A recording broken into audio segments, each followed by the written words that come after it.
Ujjain TV समाचार जगत के सभी दर्शकों को बबीता सिंह का नमस्कार। आइए पहले एक नजर डालते हैं आज के प्रमुख समाचारों पर। स्मार्ट सिटी एवं अन्य आयामों के अंतर्गत महाकालेश्वर मंदिर को भी विस्तारित करने की योजना का प्रस्तुत किया उच्च अधिकारियों ने। 2 दिवसीय लघु चलचित्र समारोह का शुभारंभ हुआ कालिदास अकादमी में, जुटे कई निर्देशक और कलाकार। 1 महीने में रकम डबल करने का मामला आया सामने, जीवाजीगंज पुलिस ने की कार्रवाई। उज्जैन उत्तर के विधायक पारस जैन सपत्नीक पहुंचे टीका लगवाने और दिया प्रेरक संदेश। और महानायक ने महाकालेश्वर भक्ति में लीन होकर ट्वीट किया, भक्त हुए मुदित। और अब समाचार विस्तार से। मीडिया वर्कशॉप के तहत नगर के आला अफसरों ने नगर के चहुमुखी विकास के साथ साथ महाकाल प्रोजेक्ट की योजना से भी अवगत कराया मीडिया को। सांवेर रोड स्थित एक निजी होटल में मीडिया वर्कशॉप के दौरान शहर के आला अफसरों और जनप्रतिनिधियों ने शहर के विकास की भावी तस्वीर से अवगत कराया। नगर निगम कमिश्नर ने सीवेज सिस्टम की उपयोगिता और महत्व को बताया। उच्च शिक्षा मंत्री डॉक्टर मोहन यादव ने कहा कि इंदौर आकंठ विकसित हो चुका है, अतः सारी भावी विकास योजनाओं का केंद्र उज्जैन ही है। मेडिकल, शिक्षा, व्यवसाय सभी क्षेत्रों में अनंत संभावनाएं हैं। मास्टर प्लान से भी बाहर जाकर हम शहर का विकास करेंगे। विश्व प्रसिद्ध महाकालेश्वर मंदिर अब राष्ट्रीय अंतर्राष्ट्रीय स्तर पर अपनी पहचान स्थापित कर चुका है, अतः इसके आमूलचूल परिवर्तन एवं सांगोपांग विकास हेतु प्रदेश शासन संकल्पबद्ध है। पिछले सिंहस्थ से लेकर आज तक यहाँ कई योजनाओं ने मूर्त रूप धारण किया है, तो अब भावी योजनाएं कुछ इस तरह से साकार होंगी। पुरानी देवास धर्मशाला को जप अनुष्ठान स्थल के रूप में विकसित किया जाएगा। बड़े गणेश मंदिर के पीछे पार्किंग स्थल बनेगा। प्रवचन धाम के लिए नया प्लान बनेगा। केंद्र शासन ने 75 करोड़ रुपए मंजूर किए हैं। देवास धर्मशाला का काष्ठ कला वाला हिस्सा हेरिटेज रहेगा। शेष में यज्ञशाला की योजना है। महाराजवाड़ा भवन और उससे लगी सरकारी जमीन खाली करवाई जाएगी। बड़े गणेश मंदिर के पीछे की जमीन भी खाली करवाई जाएगी।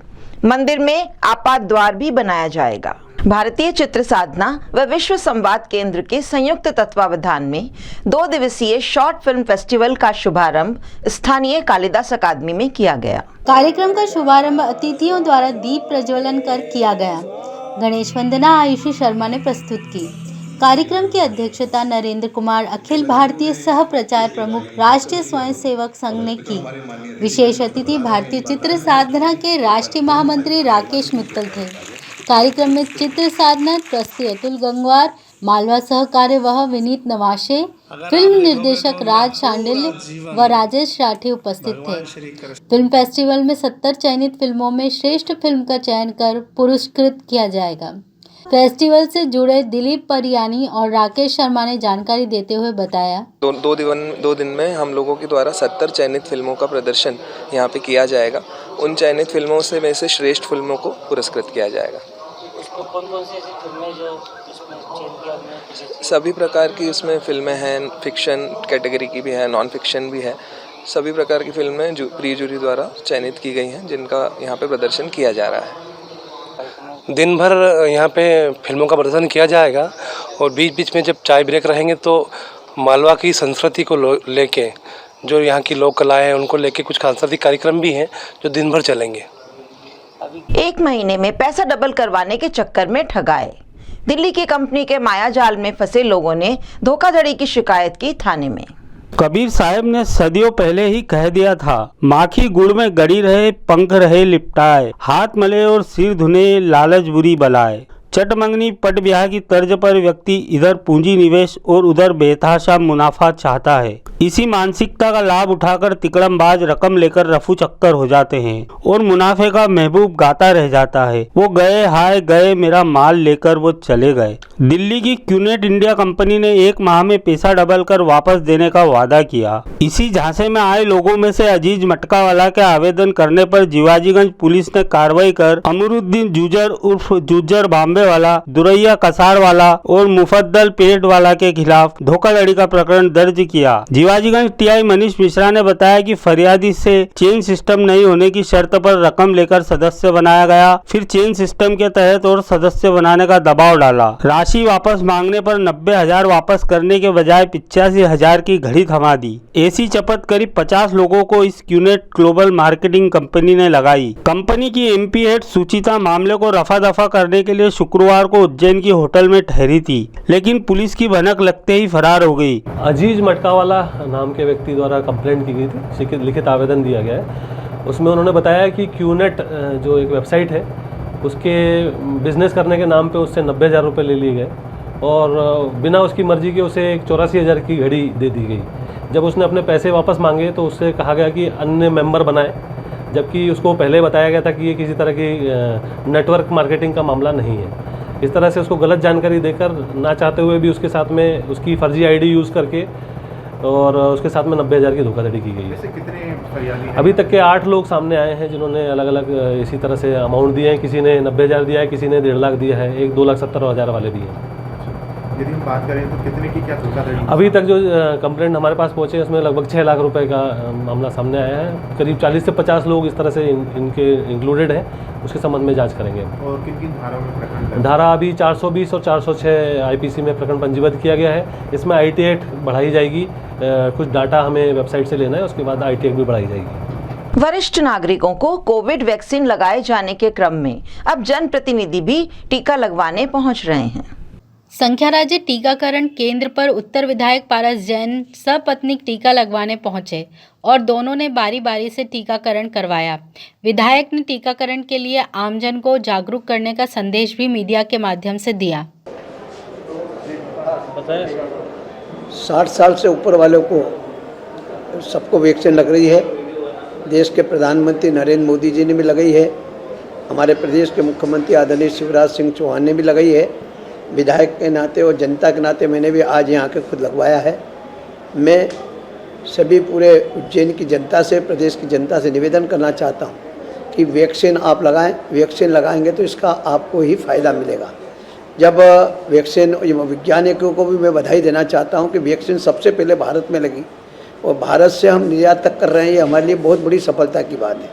वैक्सीन से बहुत सारे फ़ायदे हैं, कोई भी तकलीफ नहीं है ना। मुकादा आज मैंने लगाया है और मुझे लगता है कि वैक्सीन सब लगाएंगे तो इसका पूरा फ़ायदा सबको मिलेगा, पूरे प्रदेश की जनता। और सबसे यही निवेदन है, कोई भी व्यक्ति वैक्सीन लगाने से डरे नहीं। डर मीडिया और अपने ज़िले के अंदर 30,000 से भी ज़्यादा वैक्सीन आज तक लग चुकी है। बाकी लोगों पर पर्याप्त व्यवस्था जगह जगह सरकार ने करी है।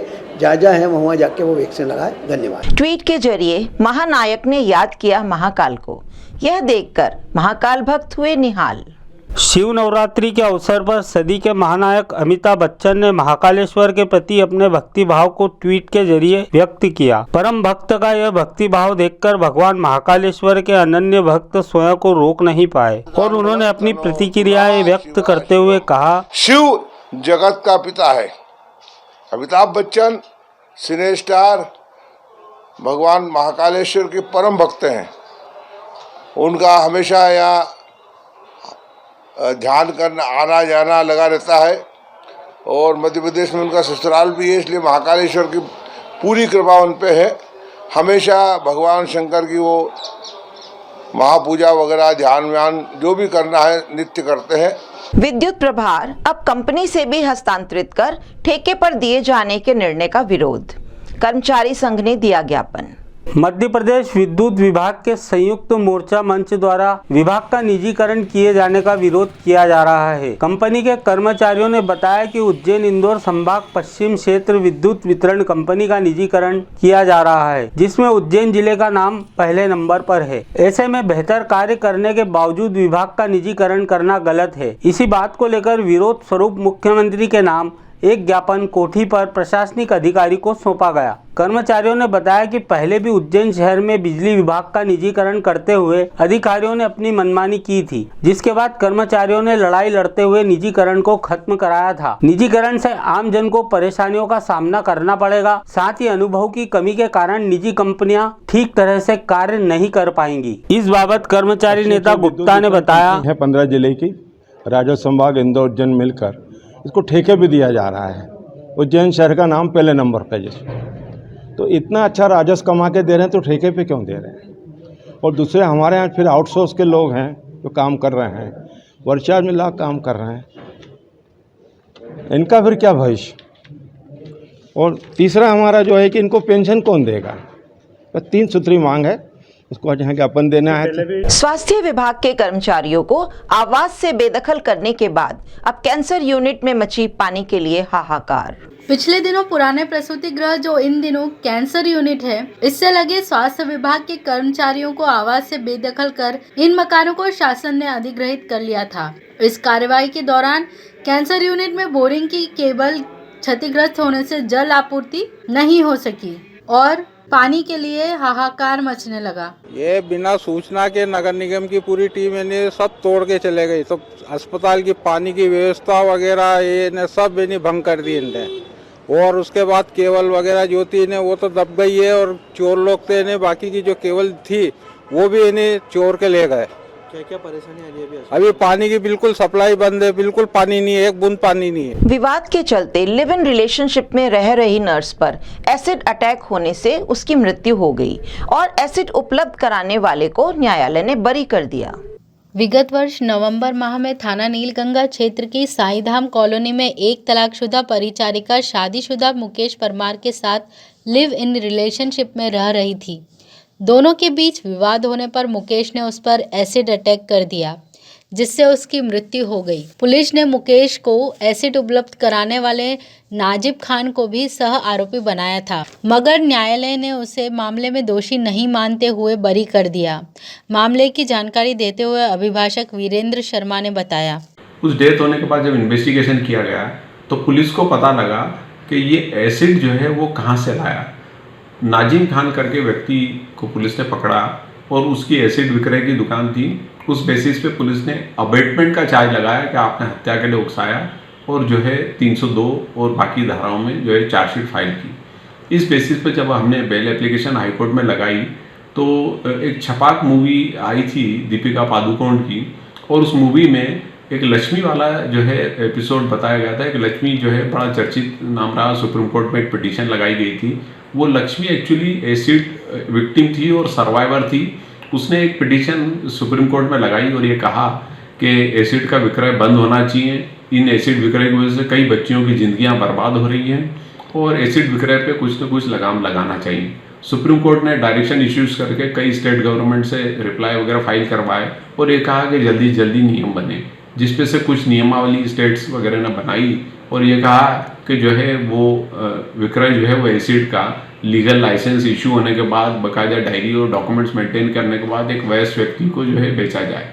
विष अधिनियम की उन धाराओं में चूंकि पुलिस ने कोई कार्रवाई नहीं की थी और लक्ष्मी वाला जजमेंट का न्याय दृष्टांत हमने जो है हाईकोर्ट के समक्ष रखा और उन सब तथ्यों को देखने के बाद माननीय उच्च न्यायालय ने विष अधिनियम और सारी धाराओं को देखकर ये कहा कि चूंकि हत्या का इस पर कोई अबेटमेंट या कॉन्स्पिरेसी का चार्ज नहीं है, इसलिए जो है इसको जो है जमात का लाभ दिया जाए। एक निजी अस्पताल ने बुखारग्रस्त मरीज को कोरोना पॉजिटिव बताकर 5 दिन तक वसूली भारी भरकम रकम। दशहरा मैदान के समीप फ्रीगंज स्थित एक निजी अस्पताल में जैथल निवासी निर्मलाबाई को ज्वरग्रस्त होने पर उनके परिजन 1 मार्च को लाए थे, जहां अस्पताल में उनका कोरोना टेस्ट किया गया और उन्हें पॉजिटिव बताया गया और उनका 5 दिन तक इलाज चला। परिजनों ने जब आर्थिक असमर्थता के चलते मरीज को डिस्चार्ज करवाना चाहा तो वहां स्थित मेडिकल स्टोर ने 25,000 रुपए दवाओं का बिल थमाया। अस्पताल प्रबंधन तो और महान निकला, वह बगैर बिल दिए ही डॉक्टर के 10,000 फीस और अस्पताल चार्जेस 55,000 मरीज के परिजनों से वसूलने पर अड़ गया।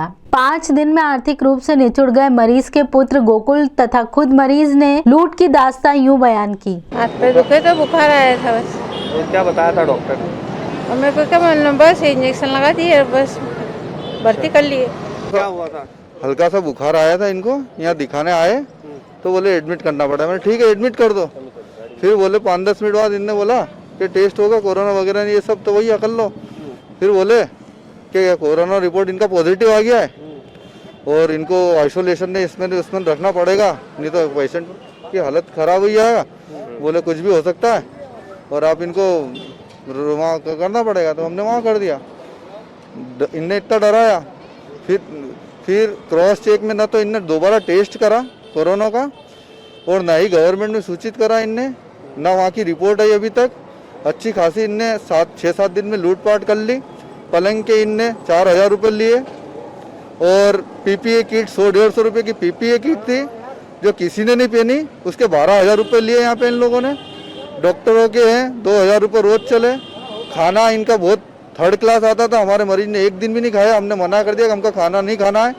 650-700 रुपये उसके रोज़ चले। बिल सुबह से मांग रहे हैं, हम बैठे हैं कि बिल बता दो, हम बिल कर दें, तो बिल अभी तक नहीं दिया। बोले बिल नहीं मिलेगा, अब तो पैसा दे दो 1 लाख रुपये और जाओ। मेडिकल की भी कंपलसरी रही कि दवाई यहाँ से ही लेनी है।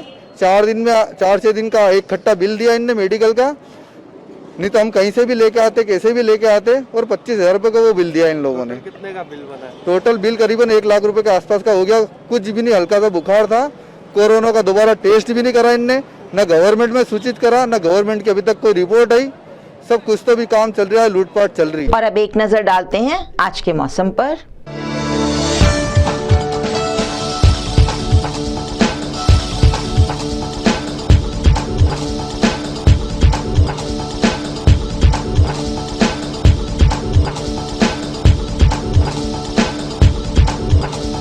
और अंत में आज के प्रमुख समाचार एक बार फिर। स्मार्ट सिटी एवं अन्य आयामों के अंतर्गत महाकालेश्वर मंदिर को भी विस्तारित करने की योजना का प्रस्तुत किया उच्च अधिकारियों ने। 2 दिवसीय लघु चलचित्र समारोह का शुभारंभ हुआ कालिदास अकादमी में, जुटे कई निर्देशक और कलाकार। 1 महीने में रकम डबल करने का मामला आया सामने, जीवाजीगंज पुलिस ने की कार्रवाई। उज्जैन उत्तर के विधायक पारस जैन सपत्नीक पहुंचे टीका लगवाने और दिया प्रेरक संदेश। और महानायक ने महाकालेश्वर भक्ति में लीन होकर ट्वीट किया, भक्त हुए मुदित। ये थे आज के प्रमुख समाचार। ऐसी ही ताजा खबरों के लिए देखते रहिए उज्जैन टीवी। हमारे YouTube चैनल को सब्सक्राइब और लाइक करना मत भूलिए। नमस्कार।